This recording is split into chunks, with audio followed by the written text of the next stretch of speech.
physicist friends Bob and Alice are waiting patiently at the train station for their train to arrive.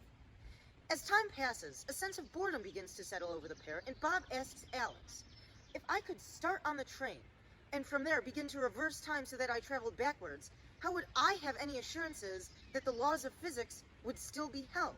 Why should time and physics mirror themselves at all?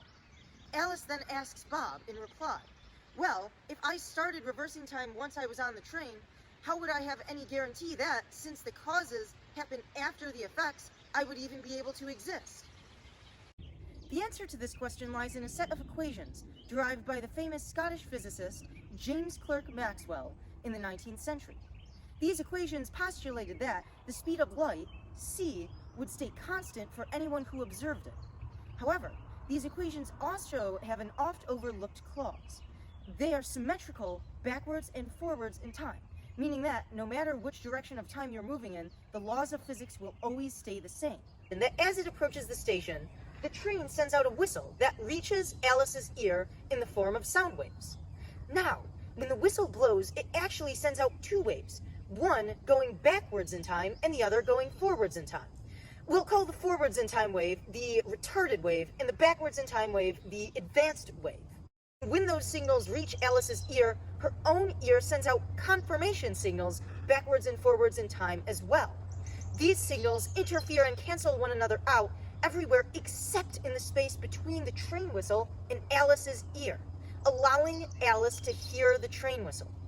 These waves work in both directions of time since they're both advanced and retarded. So no matter whether Alice was moving forwards or backwards in time, she would hear the whistle just as if the laws of physics worked both ways. This exchange in confirmation is commonly referred to as the temporal handshake. This duality has a number of important applications in a variety of prominent fields. The first is in quantum mechanics, where this duality forms the basis of the timeless transactional interpretation. In this interpretation of quantum physics, the train whistles are essentially the peculiar quantum entities' waves that are exchanged back and forth with an observer through time. You can see this idea anywhere where you think about time. Events are essentially confirmed by their future selves. This truth could have deep implications for the future of humanity.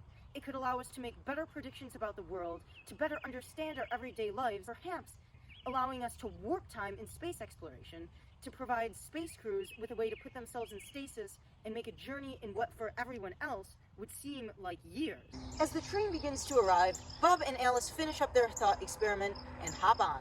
Now they, and you, have a better understanding of the true nature of time in the universe.